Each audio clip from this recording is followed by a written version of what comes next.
ఆత్మీయంగా బలపరుస్తూ ప్రోత్సహిస్తున్నటువంటి మరి పెద్దలు జయరాజన్ అంకుల్ గారికి కూడా ప్రత్యేకమైన వందనాలు తెలియచేస్తున్నాను.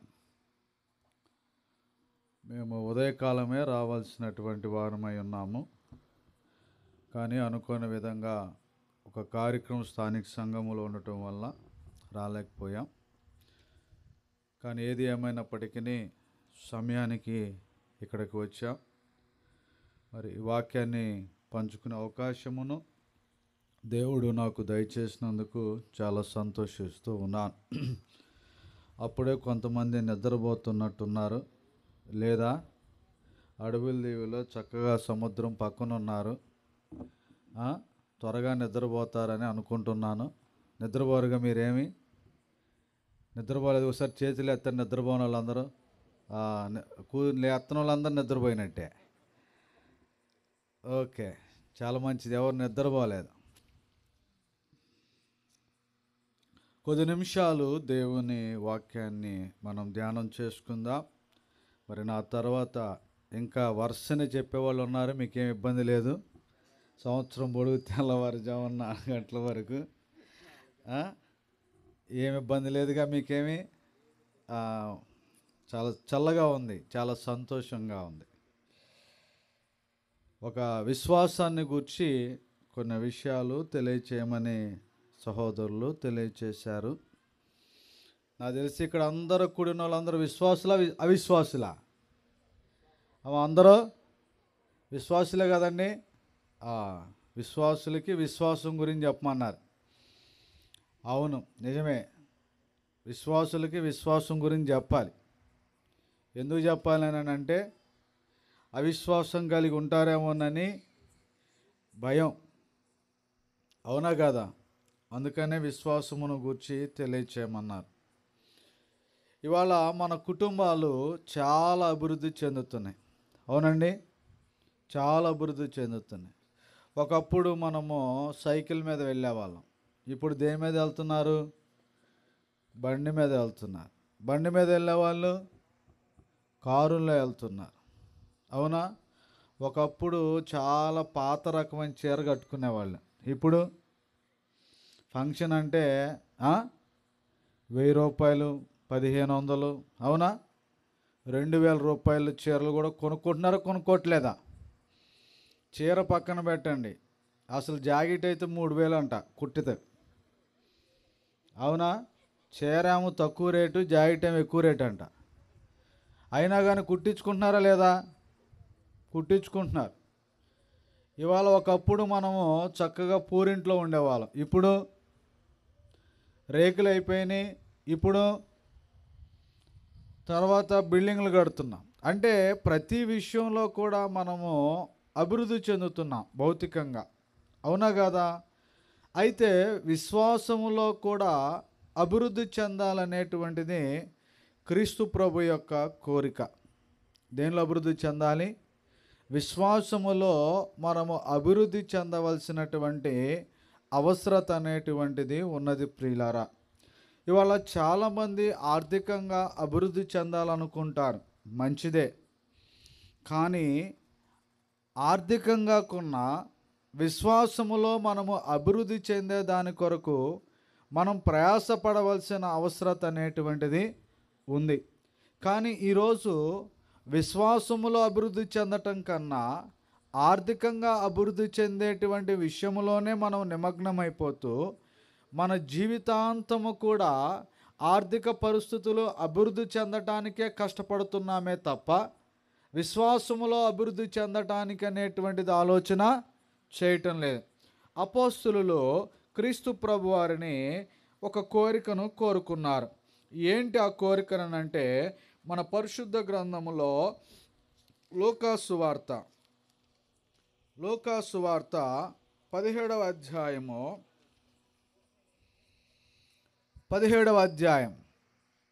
5వ వచనాన్ని మనం చదువుకుందాం. లూకాసు వార్త 17వ అధ్యాయము. అపోస్తులు మా విశ్వాసము వృద్ధి పొందించమని ప్రభుతో చెప్పగా, ప్రభు మీరు చాలు. ఇక్కడ అంటున్నాడు, అపోస్తులు ఏం కోరుకున్నారు? క్రీస్తు ప్రభు దగ్గర నుండి ఏం కోరుకున్నారు వాళ్ళు? మా విశ్వాసము అభివృద్ధి పరచుము, అంతేనా? మా విశ్వాసము వృద్ధి పొందించుము అని అడిగారు. ఈరోజు మనం ప్రభునేం అడుగుతున్నాం? అయ్యా నాకు ఆరోగ్యం ఇవ్వయ్యా, అయ్యా మా అబ్బాయికి మంచి ఉద్యోగం ఇవ్వయ్యా, అయ్యా జీతం పెంచయ్యా, అయ్యా ఇంకో మంచి ఉద్యోగం ఏదైనా ఉంటే ఇవ్వయ్యా అని ఈ విధంగా మనం ప్రార్థన చేయట్లేదా? అంటే ఎక్కువగా మనం ఏం అడుగుతున్నాం? అన్నీ మనకు భౌతికమైనవే, అవునా కాదా? కానీ అపోస్తులు ఏమడిగారని అంటే, మనం అడిగినటువంటి వాటిని వాళ్ళు అడగలేదు.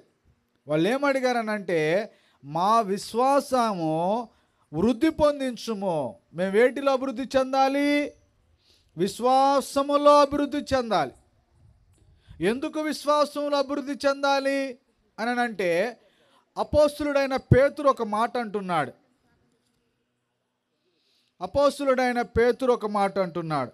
పేతురు రాసిన మొదటి పత్రిక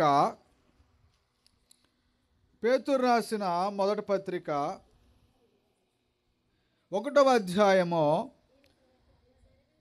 6వ వచనాన్ని మనం చదువుకుందాం. అపోస్తులుడైన పేతురు రాసిన మొదటి పత్రిక, ఇందువలన మీరు మిక్కిలి ఆనందించుచున్నారు గాని అవసరమును బట్టి నానా విధములైన శోధనల చేత ప్రస్తుతమున కొంచెము కాలము మీకు దుఃఖము కలుగుచున్నది. నశించిపోవు సువర్ణము అగ్ని పరీక్ష వలన శుద్ధపరచబడుచున్నది కదా. దానికంటే, దేనికంటే? సువర్ణము కంటే. సువర్ణం అంటే మీ అందరూ తెలుసా? ఏంటిది సువర్ణం అంటే? సువర్ణ కాదు, సువర్ణం అంటే బంగారం, అదేనా? బంగారము కంటే దానికంటే అమూల్యమైన మీ విశ్వాసం. చాలు. అంటే విశ్వాసం అనేటువంటిది దేనికన్నా విలువైనది? సువర్ణము కన్నా విలువైనది, బంగారము కన్నా విలువైనది, మనం సంపాదించిన సంపాదన కన్నా విలువైనది. ఇప్పుడు బంగారానికి ఒక రేటు కడతాం, గ్రామ్ ఇంతని, కానీ విశ్వాసానికి వెల కట్టలేం. మనం కలిగి ఉన్న విశ్వాసం అనేటువంటి దానికి వెల కట్టలేం. అర్థమవుతుందా? కాబట్టి మనం సంపాదించే సంపాదన కన్నా ఏది విలువైనదని పేతురు గారు అంటున్నారనంటే, దానికంటే అమూల్యమైన మీ విశ్వాసము. అమూల్యమైన అంటే మూల్యము చెల్లించలేనిది, వెల కట్టలేనటువంటిది. ఇంత విలువని మనం చెప్పలేం. విశ్వాసం అనేటువంటిది చాలా చాలా విలువైనటువంటిది. అందుకని అపోస్తులు అన్నారు, మమ్ములను విశ్వాసములో వృద్ధి పొందించండి అని అన్నారు. ఈరోజు చాలామందికి దేవుని పట్ల ఉన్న విశ్వాసమును గూర్చి ఆలోచన అనేటువంటిది ఉండటం లేదు ప్రియులారా. విశ్వాసం అనేటువంటిది చాలా విలువైనటువంటిది. అదే పేతురు భక్తుడు అంటున్నాడు, సువర్ణము కంటే అమూల్యమైన మీ విశ్వాసము. ఎందుకు ఆ విశ్వాసము? ఎందుకండి ఆ విశ్వాసం? ఇప్పుడు డబ్బులు ఉన్నాయి అనుకోండి, బంగారం ఉందనుకోండి, ఎందుకు బంగారం చేయించుకుంటారండి? మీకు బంగారం కావాలంటే వద్దంటారు ఎవరన్నాడా? వద్దని వాళ్ళు ఎవరు ఎక్కడ ఉన్నారు చెప్పండి? ఎవరన్నా అంటారా? రేపో మాపో చచ్చిపోయాం కూడా, కొద్దిగా ఇవ్వయ్యా. ఏమ్మా నీకెందుకని అంటే, కాదులే నువ్వు ఇవ్వయ్యా అంటారు. అనరా? అంటారు. బంగారాన్ని ఎవరు కాదంటారమ్మా? ఇక్కడ కాదని వాళ్ళు ఎవరైనా ఉన్నారా? ఎవరు లేరు, అవునా కాదా? బంగారం కన్నా విలువైనది ఏమంటున్నాడు? విశ్వాసం. ఇప్పుడు బంగారం దేనికి? మీకు బంగారం దేనికమ్మా? కొంతమంది చూసారా ఎలా ఉంటారని అంటే, మేము అస్సలు వాటంటే ఇష్టం లేదు అన్నట్టుగా ప్రార్థనలకు వెళ్తారు. తెల్ల బట్టలు వేసుకొని ఒంటి మీద ఏమీ లేకుండా వెళ్తారు కదా. కానీ ఇంట్లో మాత్రం బీరువాలు అన్నీ ఉంటాయి. చైన్లు ఉంటాయి, ఉంగరాలు ఉంటాయి. ఉండవాళ్ళ ఇళ్ళల్లో పైకి మాత్రమే ఎలా ఉంటారు? తెల్లబట్టలు వేసుకొని మెడలో కానీ చేతుల్లో కానీ ఏమి పెట్టుకోకుండా వస్తారు. పాపం పెట్టుకోవాలనుకున్నా కానీ పెట్టుకోలేరు. వాళ్ళు చూస్తూ ఆనందించటమే తప్ప పెట్టుకోవాలనుకున్నా కానీ వాళ్ళు పెట్టుకోలేరు. పాపం పెట్టుకుందాం అనుకుంటే లోకాశలు ఉన్నాయని అనుకుంటారేమోనని పాపం ఏం చేస్తారు? అలా చూసుకొని అలా పెట్టేసుకుంటారు. ఫంక్షన్కి వెళ్ళాలన్నా కానీ పాపం అందరు పెట్టుకున్నా కానీ వీళ్ళు పెట్టుకోరు. మనసులో ఉంటుంది, మనం కూడా పెట్టుకుంటే వద్దు, ఎందుకంటే వీళ్ళకి లోకాశలు ఉన్నాయని అనుకుంటారు. వాస్తవానికి చంపుకోవాలి, కానీ వాళ్ళు చంపుకోరు. పైకి మాత్రమే ఏం చేస్తారు? తీసేసి ఇంట్లో పెట్టుకుంటారు. లేనప్పుడు ఏం చేయాలమ్మా? ఆశలు లేనప్పుడు ఏం చేయాలి? ఉంచుకోకూడదు కదా, అవునా? కానీ ఏం చేస్తారు? వాళ్ళు ఉంచుకుంటారు. అది ఇప్పుడు మిమ్మల్ని అడుగుతున్నాను, బంగారం ఎందుకు చేయించుకుంటారండి? ఎందుకు? ధరించుకోవటం, అందంగా కనపడటాను కదా. ఇంకా దేని కొరకు? బంగారం ఎంత ధరించుకుంటే అంత విలువ అనేటువంటిది మనకి వస్తుంది. ఇంకా ఎప్పుడైనా అప్పులు అయ్యామనుకోండి, అప్పుడేం చేస్తాం? బంగారం తీసుకొని వెళ్ళి ఆడ తాకట్టు పెడతాం. అంతేనా కదా? భద్రంగా పెడుతూ ఉంటాం. కొంతమంది తెలుసా, దొంగలు పడతారని భయం వేసి ముందే బ్యాంకులో పెట్టేసుకొని ఆ డబ్బులు కాస్త వడ్డీలకు ఇస్తూ ఉంటారు కొంతమంది. వాళ్ళు తెలియగల వాళ్ళు వేరు. అంటే బంగారం పోకుండా ఉంటుంది, డబ్బులు మాత్రం వడ్డీల కింద వస్తూనే ఉంటుంది. ఇలాంటి తెలివితేటలు కూడా ఉంటాయి కొంతమందికి. అయితే నేను దాని గురించి మాట్లాడట్లేదు. అయితే నేను చెప్పే విషయం ఏంటనంటే, బంగారముతో మనము సంపాదించిన చాలా వస్తువులు మనం కొనుక్కుంటాం, అవునా కదా? కానీ బంగారంతో ప్రపంచమంతా నువ్వు కొనొచ్చాము. కానీ చనిపోయిన తర్వాత బంగారం, ఈ లోకమంతా మనం ఏం చేయగలం? విడిచిపెట్టవలసినటువంటి వారమై ఉన్నాం ప్రియులారా. కానీ విశ్వాసాన్ని గనక మనం వృద్ధి చేసుకున్నట్లయితే మనం ఏం పొందుతాం? దానివల్ల కలిగే లాభం ఏంటో యోహాను భక్తుడు చెప్తున్నాడు. విశ్వాసము వలన మనకు కలిగేటువంటి లాభం ఏమిటో ఇక్కడ యోహాను భక్తుడు చెప్తున్నాడు. యోహాను రాసిన మొదటి పత్రిక 5వ అధ్యాయంలో మనం గమనించినట్లయితే, యోహాను రాసిన మొదటి పత్రిక 5వ అధ్యాయము 4వ వచనం 5వ వచనాన్ని మనం చదువుకుందాం. దేవుని మూలముగా పుట్టిన వారందరూ లోకమును జయించుదురు. లోకమును జయించిన విజయము మన విశ్వాసమే. ఈ లోకాన్ని మనం జయించాలంటే ఏముండాలంట? విశ్వాసం. ఈ లోకాన్ని మనం జయించాలంటే ఏం కావాలి? విశ్వాసం కావాలి. కాబట్టి విశ్వాసం అనేటువంటిది మన జీవితానికి చాలా చాలా ప్రాముఖ్యం. అయితే ఇప్పుడు ఒక విషయాన్ని, అసలు విశ్వాసం అంటే ఏంటి, విశ్వాసం అంటే ఏంటి అనేటువంటిది ఒకసారి మనం ఆలోచన చేద్దాం.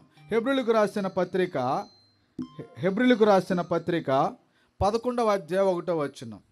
హెబ్రీయులకు రాసిన పత్రిక 11వ అధ్యాయము 1వ వచనాన్ని మనం చదువుకుందాం. విశ్వాసమనున్నది నిరీక్షింపబడు వాటి యొక్క నిజస్వరూపమును అదృశ్యమైనవి యున్నవనుటకు రుజువునై ఉన్నది. చాలు. విశ్వాసం అనున్నది నిరీక్షింపబడు వాటి యొక్క నిజస్వరూపమును అదృశ్యమైనవి ఉన్నవనుటకు. ఇప్పుడు దేవుడు ఉన్నాడండి, ఉన్నాడన్న వాళ్ళు చేతులు ఎత్తండి. అబ్బా అందరూ ఎత్తారండి. చూశారా మీరు ఎప్పుడైనా? మరి ఉన్నాడని ఎలా నమ్ముతారు? మరి ఆయన మాట విన్నారు మీరందరూ? మరి ఆయన ఉన్నాడని మీకు ఎలా తెలుసు? మిమ్మల్నే.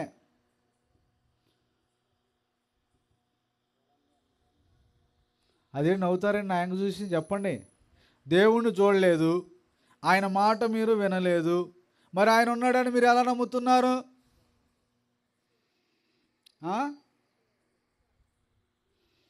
అదే విశ్వాసం, అదే విశ్వాసం. అదృశ్యమైనవి ఉన్నవనుటకు రుజువు ఏంటంటే విశ్వాసం. అదృశ్యమైనవి అంటే కంటికి కనబడనటువంటివి ఉన్నాయని మనం నమ్మేదే విశ్వాసం. దేవుడు కంటికి కనబడతాడని అంటే ఆయన కనబడడు, కానీ ఉన్నాడనేటువంటిది మాత్రము మనం నమ్ముతాం. అవునా? ఎలా నమ్ముతాం ఉన్నాడనేటువంటిది? ఇప్పుడు గాలి ఉంది, ఉందని ఎంతమంది నమ్ముతున్నారు? అందరు నమ్ముతున్నారు. అవునా? మరి గాలిని చూశారు ఎవరైనా? మరి గాలి ఉందని ఎలా మనం నమ్ముతున్నాం? ఎలా నమ్ముతున్నాం? మనకి చక్కగా అక్కడ గాలి ఫ్యాన్ పెడితే ఎలా తగులుతుంది స్పర్శ. అవునా? దానిని బట్టి మనకేం తెలుస్తుంది? గాలి తగులుతుందని తెలుస్తుంది, గాలి ఉన్నదని తెలుస్తుంది. అవునా కదా? అలాగే దేవుడు ఉన్నాడనేటువంటిది మనకు ఎలా తెలుస్తుందని అంటే ఈ సృష్టిని బట్టి తెలుస్తుంది. దేనిని బట్టి? ఈ సృష్టిని బట్టి తెలుస్తుంది. ఇప్పుడు ఈ వాటర్ బాటిల్ ఉంది అనుకుందాం. ఈ వాటర్ బాటిల్ ఉంది, దీన్ని చూస్తే ఎవరు గుర్తొస్తారు?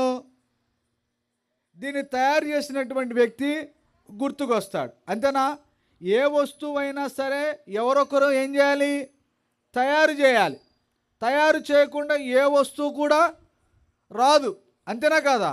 ఈవెన్ గుండు సూది కూడా, లేకపోతే స్టాప్లర్లో ఉండే పిన్ను కూడా సరే ఎవరో ఒకరు తయారు చేస్తేనే కానీ అది రాదు. మరి ఇంత పెద్ద సృష్టి ఎలా వచ్చింది ఈ లోకంలోకి? ఎలా వచ్చింది? ఎలా వచ్చిందండి? ఈ సముద్రం దగ్గర ఇసుక ఉంది కదండి, ఎలా వచ్చింది ఆ ఇసుక అంతా? అడవుల దీవులో ఉన్న వాళ్ళందరూ రోజుకు ఒక బకెట్ పోస్తూ వస్తే కానీ వచ్చింది. అంతేనండి? ఆ సముద్రం దగ్గర ఇసుక మరి ఎవరు పోసారా ఇసుక అంతా? నేను చెప్పేది మీకు అర్థం కావట్లేదు, నిద్రపోతున్నారు అందరూ. అవునా లేదా? మరి సృష్టి అంతా ఎలా వచ్చింది? దేవుడు కలుగు చేస్తేనే వచ్చింది. అవునా కాదా? కాబట్టి దేవుడు మనకున్నాడనేటువంటి విషయం మనకు ఎలా తెలుస్తుందని అంటే ఈ సృష్టిని బట్టి మనకు తెలుస్తుంది. ఆయన కంటికి కనబడడు, కానీ ఆయన ఉన్నాడనేటువంటిది మాత్రం మనము నమ్ముతున్నాం. పరలోకం అనేటువంటిది ఒకటి ఉన్నదని బైబిల్ చెప్తుంది కాబట్టి మనము నమ్ముతున్నాం. కాబట్టి అదృశ్యమైనవి ఉన్నవనుటకు రుజువే మన యొక్క విశ్వాసం. ఈ విశ్వాసం ఎలా వస్తుంది? విశ్వాసం ఎలా వస్తుంది? బంగారం పని చేస్తే సంపాదిస్తే బంగారం వస్తుంది. మరి విశ్వాసం ఎలా వస్తుంది? రోమీయులకు రాసిన పత్రిక 10వ అధ్యాయం 17వ వచనాన్ని మనం చదువుకుందాం. రోమీయులకు రాసిన పత్రిక 10వ అధ్యాయం 17వ వచనం. కాగా వినుట వలన విశ్వాసము కలుగును, వినుట క్రీస్తును గూర్చిన మాట వలన కలుగును. మీకు విశ్వాసం కలిగి ఉండాలనంటే మీరు ఎవరి మాటలు వినాలి? దేవుని మాటలు మీరు వినాలి. అవునా? మీకు దేవుని మీద విశ్వాసం కలిగి ఉండాలని అంటే మీరు ఎవరి మాట వినాలి? దేవుని మాట వినాలి. మీరు ప్రభునందు విశ్వాసము కలిగి జీవించాలని అంటే మీరు ఎవరి మాట వినాలి? ప్రభు మాట మీరు వినాలి. మీరు ఎంత ఎక్కువగా మీరు దేవుని మాటలు వింటే అంత మీరు దేవుని పట్ల విశ్వాసం అనేటువంటిది కలిగి ఉంటారు. ఎంతగా ప్రభు మాటలు మీరు వింటే అంతగా మీరు ప్రభునందు విశ్వాసం అనేటువంటిది కలిగి ఉంటారు. మీరు ప్రార్థనకు వచ్చి వాక్యం వినుకోకుండా ఉంటే మీకు దేవుని మీద విశ్వాసం అనేటువంటిది మీకు కలగదు. చాలామంది ప్రార్థనలకు వస్తారు. అవునా? వచ్చి ఏం ఎత్తుక్కుంటారు? గోడ ఎత్తుక్కుంటారు. ఎందుకు? పనంతా చేసి అక్కడికి వచ్చి పండుకుంటారు. అవునా? వాక్యం చెప్పంగానే అసలు స్టార్ట్ చేయంగానే అయ్యగారు వాక్యం వందనాలమ్మ అందరికీ ఇప్పుడు వాక్యం చెప్పుకుందాం అనంగానే గంట కొట్టినట్టు కళ్ళలో నుంచి ఏమొస్తే మనకి నిద్ర వచ్చేస్తుంది. ఇంకంతే, ఏలాడి పడిపోతాం. ఇంకేం విన్నాం మనం? వాక్యం వినాం. వాక్యం వినకపోతే దేవుని మీద మనకేముండదు? విశ్వాసం అనేటువంటిది ఉండదు. కాబట్టి మన వాక్యం అనేటువంటిది వినాలి. నువ్వు ఎంతసేపు నువ్వు వాక్యం వింటే నీకు దేవుని మీద అంత విశ్వాసం అనేటువంటిది నీకు పెరుగుతుంది. మీరు సీరియల్ బాగా చూశారనుకోండి, మీకు ఇంట్రెస్ట్ దేని మీద ఎక్కువ వస్తుంది? అవునా? వాక్యం మీద వస్తుందా? సీరియల్ మీద వస్తుంది. అవునా? మీరు ఎంత బాగా సీరియల్లో చూస్తే అంత బాగా మీకు సీరియల్ మీద పట్టు అనేటువంటిది ఉంటుంది. అవునా కాదా?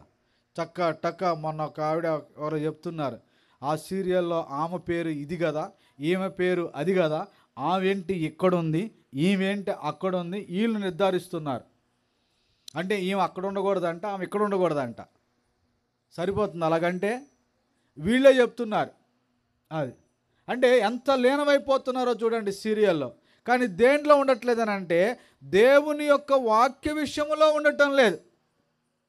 దేవుని యొక్క వాక్య విషయంలో ఉండటం లేదు. విశ్వాసము కలిగినటువంటి వీరులలో గొప్పవారు ఎవరనే ప్రశ్న అడిగాను అనుకోండి, ఎవరు చెప్తారు ఇక్కడ సమాధానం?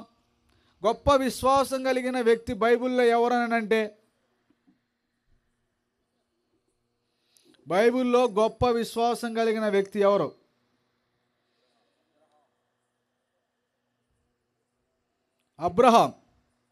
అబ్రహాము విశ్వాసులకు తండ్రి. కాబట్టి ప్రియులారా, విశ్వాసం ఎలా వస్తుందనంటే, మీకు దేవుని మీద నమ్మకం కలిగి ఉండాలంటే, ప్రభు మీద మీకు నమ్మకం కలిగి ఉండాలంటే మీరు దేవుని వాక్యం బాగా వినాలి. అప్పుడే మీకు విశ్వాసం అనేటువంటి దేవుని మీద నమ్మకం మీకు పెరుగుతుంది. ఎందుకు విశ్వాసం అనంటే, విశ్వాసం లేకపోతే మీకు దేవుడి మీద అంటే దేవుడు మిమ్మల్ని ఇష్టపడడు. హెబ్రీయులకు రాసిన పత్రిక 11వ అధ్యాయం 6వ వచనంలో అంటున్నాడు, ఒకడు విశ్వాసము లేకున్నట్టు వలన దేవునికి ఇష్టడై ఉండుట అసాధ్యం. మీరు దేవునికి ఇష్టలుగా ఉండాలి అని అంటే మీకేముండాలి? బంగారం ఉంటే సరిపోదు, ఆస్తి ఉంటే సరిపోదు, డబ్బులు ఉంటే సరిపోదు, పొలాలు ఉంటే సరిపోదు. ఏముండాలి? మీకు విశ్వాసం ఉండాలి, దేవుని మీద మీకు నమ్మకం ఉండాలి. అప్పుడే దేవునికి మీరంటే ఇష్టం. దేవునికి మీరంటే ఇష్టం. మీకు దేవుని మీద నమ్మకం లేకపోతే దేవునికి మీరు ఇష్టలుగా ఉండలేరు. దేవునికి మీరంటే ఇష్టలుగా ఉండలేరు. కాబట్టి మీరు దేవునికి ఇష్టలుగా ఉండాలంటే ఏం కలిగి ఉండాలి? విశ్వాసం కలిగి ఉండాలి. అది ఎలా వస్తుంది? దేవుని వాక్యమును వినుట వలన ఆ విశ్వాసం అనేటువంటిది వస్తుంది. కాబట్టి నిజంగా ఆ విశ్వాసం మీరు కలిగి ఉంటే మీరు దేవునికి ఇష్టమైనటువంటి బిడలుగా మీరు జీవించగలుగుతారు. నిజంగా దేవుని మీద విశ్వాసం ఉన్నటువంటి వారు మనుషుల మీద ఆధారపడరు, వాళ్ళకు కలిగిన వాటి మీద ఆధారపడరు. ఎవరి మీద ఆధారపడతారు? దేవుని మీదే వాళ్ళు ఆధారపడతారు. మనిషి వచ్చి చేస్తాడు, ఇదిగో నాకు ఇది ఉంది కదా, ఇది కాపాడుతుంది అని ఎప్పుడు కూడా అనుకోరు. వాళ్ళు ఎవరి మీద ఆధారపడతారనంటే దేవుని మీదే ఆధారపడతాడు. దేవుడు ఏం చేస్తే అది చేస్తాడులయ్యా, దేవుడు నన్ను బ్రతికించాలనుకుంటే బ్రతికిస్తాడులయ్యా, దేవుడు నాకు సహాయం చేయాలనుకుంటే ఆయన సహాయం చేస్తాడయ్యా. మీరు ఎంత చేయాలనుకున్నా ఆయన కనికరము లేకపోతే ఆయన చేయడుగా. మీరు ఎంత చేయకూడదు అనుకున్నా ఆయన కనికరం చూపితే ఆయన చేస్తాడుగా. అవునా? ఏదైనా మనం పొందాలంటే ఎవరి వలన పొందాలి? దేవుని వలనే పొందాలి. అవునా? మనుషులు ఏమైనా చేయగలరా? దేవుడు ఆపాలనుకున్నాడు అనుకోండి, మనిషి ఏమైనా చేయగలడా? చేయలేడు. దేవుడు చేయాలనుకున్నాడు అనుకో, మనిషి ఆపగలడా? ఆపలేడు. కాబట్టి ప్రియులారా, ఆలోచన చేయండి. దేవుని మీద విశ్వాసం కలిగి ఉండాలి. ఆయనకు అసాధ్యమైనదంటే ఏది కూడా లేదు. ఆయన సర్వశక్తిమంతుడు, ఆయన సర్వాధికారి, ఆయనకు సమస్తమును కూడా సాధ్యమే. మీరు ఆయన మీద ఆధారపడితే, ఆయన మీద మీరు నమ్మకం కలిగి జీవిస్తే, ఆయన యందు విశ్వాసం కలిగి జీవిస్తే మీరు ఆయనకి ఇష్టలుగా ఉంటారు. ఆయనకి ఇష్టలుగా ఉంటే మీకేం కావాలో ఆయన మీకు సహాయం అనేటువంటిది చేస్తాడు. కాబట్టి ఈ లోకములో మనుషులు దేని కొరకు ఇష్టపడతారని అంటే, నీ దగ్గర డబ్బు ఉంటే ఇష్టపడతారు, నీ దగ్గర బంగారం ఉంటే ఇష్టపడతారు, నీ దగ్గర ఇంకేదో ఉంటే ఆస్తులు ఉంటే ఇష్టపడతారు. కానీ దేవుడు వీటిని చూసి మిమ్మల్ని ఇష్టపడడం. దేనిని బట్టి ఇష్టపడతాడు? ఇదిగో నా బిడ్డలు నా యందు ఎంత విశ్వాసం కలిగి ఉన్నారో అది చూసి ఆయన ఇష్టపడతారు. కాబట్టి ఎంత విశ్వాసం మీరు కలిగి ఉంటే అంతగా దేవునికి మీరు ఇష్టలుగా ఉంటారు. ప్రియులారా, మరి ఏం కలిగి ఉండాలి? విశ్వాసం. విశ్వాసం అది వృద్ధి పొందించమని దేవుణ్ణి మనము అడగాలి. మొదటి తెస్సలోనిక పత్రికలు మనం చదివితే ఆ సంఘం అంతా దేనిలో అభివృద్ధి చెందారనంటే విశ్వాసములోను ప్రేమలోను వాళ్ళు అభివృద్ధి అనేటువంటిది చెందారు. ఈరోజు మనం ప్రభు దగ్గరకు వచ్చి డబ్బుల మీద అభివృద్ధి చెందాలనుకుంటున్నాం, కానీ దేన్ని విడిచిపెడుతున్నామంటే విశ్వాసాన్ని మనము విడిచిపెడుతున్నాం. మనం దగ్గర చదువుకున్నాం, విశ్వాసము అమూల్యమైనటువంటిది, చాలా విలువైనటువంటిది. ఆ విశ్వాసం వల్లనే మనం దేవునికి ఇష్టలుగా ఉంటాం, ఆ విశ్వాసం వల్లనే లోకాన్ని మనము జయిస్తాం. కాబట్టి మనం ఏం కలిగి ఉండాలి? విశ్వాసం. విశ్వాసం లేకపోతే వాళ్ళని ఏమంటుందంటే బైబిల్ అవిశ్వాసులు అంటున్నారు. అవిశ్వాసం కలిగిన వాళ్ళు ఎలాంటి వాళ్ళనంటే చెడ్డ హృదయం కలిగిన వాళ్ళు. హెబ్రీయులకు రాసిన పత్రిక 3వ అధ్యాయం 12వ వచనంలో మనం చదివితే అవిశ్వాసులు, మీలో అవిశ్వాస అయినటువంటి హృదయ దుష్ట హృదయం సహోదరులారా, దేవుని జీవము గల దేవుని విడిచిపోవునట్టి విశ్వాసము లేని ఏంటంట, విశ్వాసం లేకపోతే వాళ్ళు ఎలాంటి హృదయం కలిగిన వాళ్ళు?